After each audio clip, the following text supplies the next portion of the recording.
Bonjour, on est sur la deuxième partie du plissage des fichus. La première vidéo est juste avant si vous voulez aller la voir. C'est sur un plissage sur un fichu carré moderne et avec ma technique. Maintenant on fait avec un fichu en triangle. Ma technique elle se faisait sur une planche à repasser. Mais la planche à repasser c'est un peu étroit quand même. Et des fois c'est pas très pratique pour les gens qui sont un peu plus visuels. Donc vous pouvez le faire sur une table. Donc là bon c'est ma table du salon qui est pas très grande. Mais vous pouvez la faire sur une grande table de basse ou votre table on va dire de salon. Et vous mettez votre fichu comme je l'ai mis à l'envers avec la pointe loin de moi. Pour ça c'est pratique pour quand vous avez des fichus un petit peu anciens qui ne sont pas droits, qui du coup ne sont pas faits modernes et qui ne sont pas parfaitement symétriques et droits. Donc vous mettez le bord. La table normalement elle est droite. Donc vous le mettez sur le bord et vous voyez, regardez celui-là.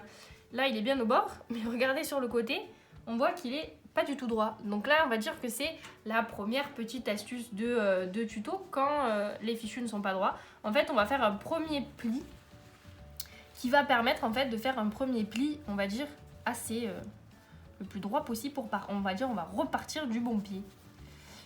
Donc je fais un premier pli à peu près comme ça et vous voyez que là je le fais en fonction de mon bord de table et là il est droit mais vous voyez que mon fichu de base il n'était pas du tout. Ce premier pli il sert on va dire à repartir de zéro comme si j'avais rien fait.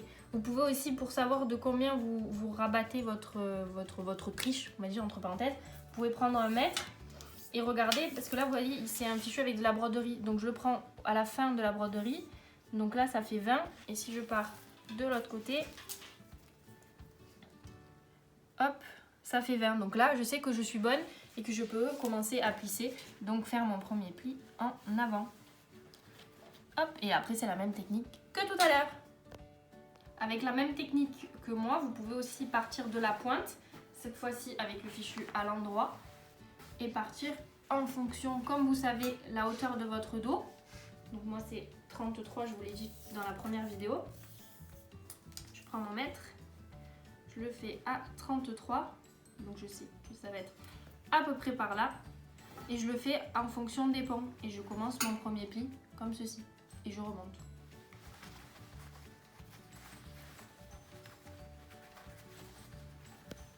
Là vous voyez c'est exactement la même technique que j'ai fait tout à l'heure en remontant mais là je l'ai fait dans l'inverse. C'est peut-être plus simple pour vous de le faire sur un fichu avec des ponts mais il faut que vous aidiez de tout, que ce soit de la broderie, des ponts mais là bon on utilise les ponts. Vous voyez que le premier pli c'est la moitié des ponts, le deuxième il est à l'intérieur mais on est au même niveau au niveau de la broderie et le troisième pli il est pareil au même niveau. Vous pouvez vous aider de ça pour savoir si vous êtes symétrique et si vous êtes bon.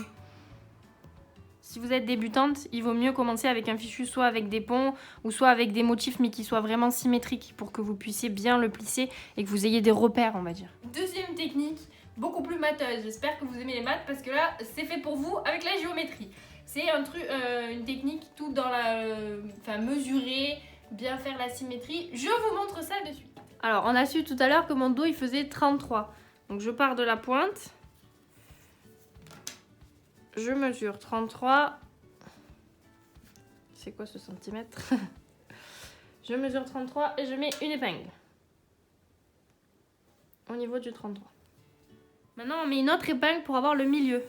Donc, on met ça. Là, comme on a des ponts, c'est un petit peu plus facile. Donc, je vois que c'est sur ce pont et ce pont. Je mesure. Attendez, je mesure. On est à peu près à 60. Donc, je vais mettre mon épingle à 30.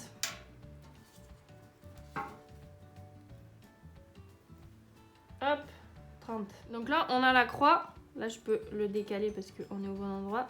La croix du milieu. Pour vérifier que vous êtes bien au milieu, vous pouvez mesurer entre le pont qu'on a dit et ici, on est à 48 à peu près. Faire pareil de l'autre côté.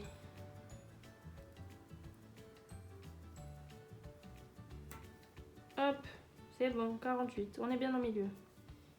Les deux épingles que j'ai mises, c'est pour le premier pli.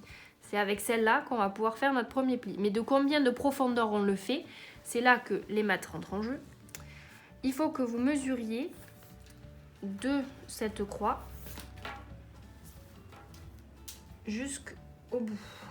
Hop. Alors on fait bien attention parce que les quelques centimètres, ça peut changer. Donc là, on est à 59,5. Ces 59,5, vous allez le diviser par 5. J'arrondis à 59. Donc 59 divisé par 5 parce que c'est 5 plis. Ça nous fait 11 à peu près. Donc on va mesurer 11 et on va mettre une épingle tous les 11 cm. On part de notre croix et on mesure 11. Et on met une épingle au niveau du 11. On essaie de ne pas faire trop de trous parce que ça abîme les fichus. Donc là, ça va être en fait la largeur qu'on va avoir entre notre premier pli, enfin la profondeur. Vous allez faire aiguille sur aiguille. On continue et on fait encore 11. Là, c'est 11 parce que c'est le fichu, c'est ma morphologie, etc. Hein. C'est pas 11 à chaque fois. Il faut que vous refassiez les calculs à chaque fois. Je refais 11.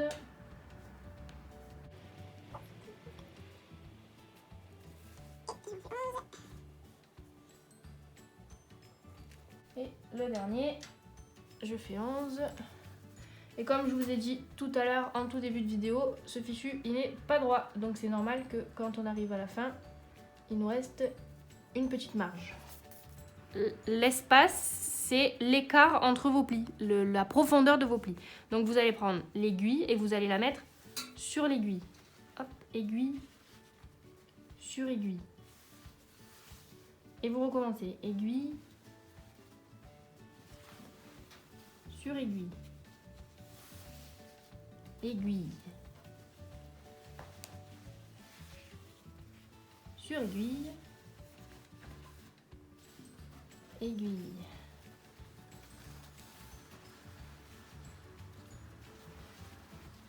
sur aiguille,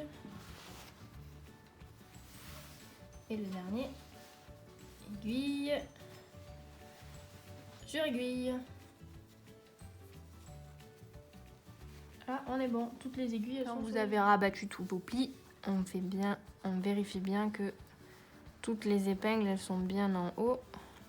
Si on a un petit problème, on arrange. Et voilà. Et là, comme tout à l'heure, on arrange un petit peu les plis pour qu'on les voit tous. Donc comme tout à l'heure, vous pouvez regarder la symétrie en prenant au milieu pour voir si les plis, ils sont bons. Et là, on voit qu'ils sont bons. Celui-là, il est bon avec celui-là. Celui-là aussi. Et ils sont tous bons. Après, vous pouvez aussi vérifier, comme là, il y a les ponts. Vous remettez à plat. Et vérifier comme on a fait tout à l'heure avec les ponts. Donc là, moitié de pont, moitié de pont. Si vous n'y arrivez pas et que vous voyez que c'est pas symétrique, déjà, dépliez les plis. Enfin, dépliez votre plissage. Et vous allez le voir de suite. Si les plis que vous avez fait, ils sont droits ou pas. Vous voyez que celui-là, il paraît à peu près droit. Celui-là aussi. Vous voyez, déjà, juste quand vous le plissez, pardon, vous le voyez si votre trace, elle est droite ou pas. Quand on déplie, vous voyez que la trace des plis sont droits. Tous les plis, ils sont parallèles. Vous le voyez, ça se voit. En faisant cette technique, on va dire, quand vous vous en rendez compte que c'est pas droit, vous allez voir si vous avez trop rentré ou pas. Si vous l'avez trop rentré, par exemple, le pli, il serait par exemple comme ceci. Bon, là, comme ça, j'exagère bien sûr.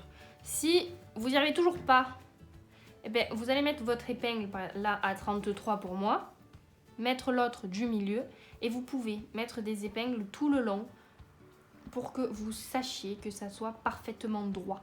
Vous pouvez mettre des épingles tout le long là, à chaque étape, à chaque pli. Au moins, vous mettez vraiment épingle sur épingle tout le long. Je voulais replisser, on refait bien les plis épingle sur épingle. Hop, que chaque pli, on le voit mais pas trop. De quelques centimètres, enfin millimètres même. Et après c'est la même chose, on met le carton, donc je le mets en dessous. Hop, on rabat la pointe pour bien savoir où est-ce qu'on le met pour qu'il soit au milieu. À peu près, hop, et on met les épingles.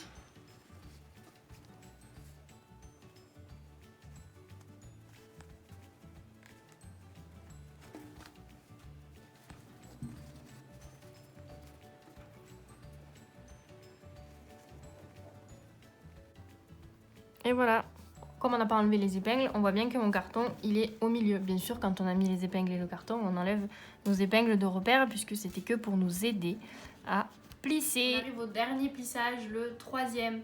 qui est sur le fichu tampon. Le premier, on l'a fait dans la première vidéo, on l'a fait sur un fichu moderne qui était bien carré, donc 120 sur 120 ou 110 sur 110.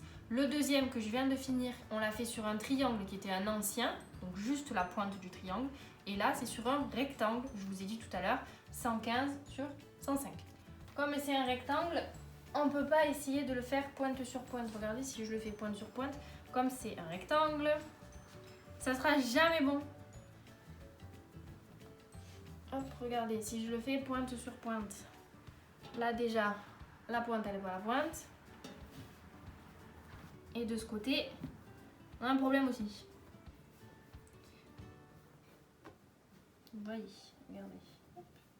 Il y a un problème. Donc c'est là qu'on va tricher. Donc qu'est-ce qu'on va faire? Eh bien on va choisir un des deux côtés. Je choisis celui-ci. Et on va le mettre. Hop. Que la pointe. Ah attendez, faut pas que je vous perde. Là on l'avait mis de pointe à pointe. En fait on va prendre une des deux pointes du triangle en haut là. Et on va mettre la pointe ici. Le fait qu'il soit un rectangle. Il va bien sûr y avoir une différence. Mais là au moins c'est un beau triangle cette fois-ci. Si vous ne vous sentez pas à l'aise sur le fait que c'est une double pointe, enfin que c'est, on va dire, un rectangle plié en deux, qui ne soit pas pointe à pointe, vous pouvez mettre soit juste une épingle au niveau de la pointe pour attacher les deux parties. Et si vous vous sentez vraiment pas du tout à l'aise, vous pouvez en mettre tout le long des deux côtés pour qu'il soit maintenu le plus possible pour que quand vous allez le plisser, il ne bouge pas. Après c'est pareil que tout à l'heure, soit vous le prenez comme ma technique qui était fait avec le carré dans la première vidéo, donc à l'envers et on plisse le pli d'intérieur et on ramène. Soit vous le prenez avec les mesures, comme je vous ai montré tout à l'heure, mesurer, soit dans un sens, soit dans l'autre. Tout à l'heure, je vous l'ai montré de la pointe, mais vous pouvez aussi le démarrer du côté. Je vous remontre avec ma technique. Donc, premier pli, vous voyez, si vous avez une table, vachement plus pratique après pour voir que vous êtes bien aligné. Là, vous voyez, j'ai rentré un peu plus de ce côté que de ce côté, mais c'est pas grave. Ça doit être parce qu'il ne doit pas être très bon.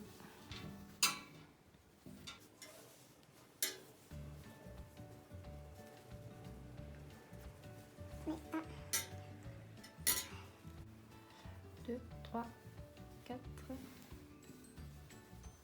et 5. Et là, on est bon. Surtout, il faut que tous vos plis soient à la même taille. Vous voyez que là, mon pli, il n'y en a pas un qui dépasse ni d'un côté ni de l'autre. Vous pouvez pas faire un pli, attendez, je vous remontre. Vous pouvez pas faire par exemple un premier pli comme ça. Et le deuxième, par exemple, le faire comme ça, par exemple. Et continuer en faisant un peu petit, par exemple. Parce que là, quand vous allez le retourner, le premier là qu'on a fait à l'intérieur, on ne le voit pas. Celui-là, il est trop grand. Enfin, ça va pas du tout, là. On a fini la trilogie, on va dire, sur le plissage du fichu. Donc, il y a bien deux vidéos. Celle-ci et la première que je mettrai en même temps. J'espère que j'ai été claire, pas trop long. Que la prochaine fois que vous plisserez un fichu, ça sera beaucoup mieux pour vous. La prochaine fois, si vous avez besoin, je peux vous faire une vidéo sur des fichus, par exemple des mousselines qui sont presque toutes anciennes et qui sont tout le temps, comme on dit chez nous, de goy. Donc il faut avoir des petites astuces pour rectifier la droiture, la symétrie du fichu pour que ça soit beaucoup plus simple pour vous. Si vous avez des questions, bien sûr, pensez à m'envoyer des messages, je suis bien sûr là pour y répondre. Allez, à la prochaine, bisous, n'oubliez pas, s'abonner, la cloche, mettre un pouce et partager sur les réseaux sociaux. Bisous!